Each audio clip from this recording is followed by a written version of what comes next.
बैठक? ये भारतीय कम्युनिस्ट पार्टी के जिला परिषद की बैठक हम लोग किए हैं और इस बैठक में हम लोगों ने अपने पार्टी के सांगठनिक विस्तार के लिए पार्टी सदस्यता को बढ़ाने पर विचार हम लोगों ने किया है। 21 जनवरी को बेतिया से सांसद हमारे रहे हुए हैं कॉमरेड पीताम्बर सिंह, जिनको चंपारण का लेनिन कहा जाता था।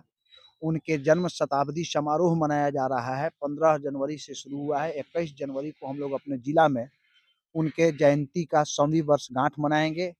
26 जनवरी को हम लोग झंडोत्तोलन के साथ भारतीय संविधान के प्रस्तावना का शपथ लेते हुए भारतीय संविधान की रक्षा की गारंटी के लिए आगे बढ़ेंगे।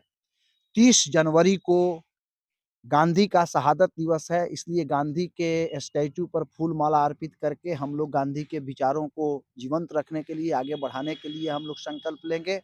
और फरवरी महीने में हम लोग पूरे जिले के अंदर किसानों और खेत मजदूरों के सवाल पर हम लोग आंदोलन को विकसित करेंगे। आज के बैठक में हम लोगों ने यही तय किया है।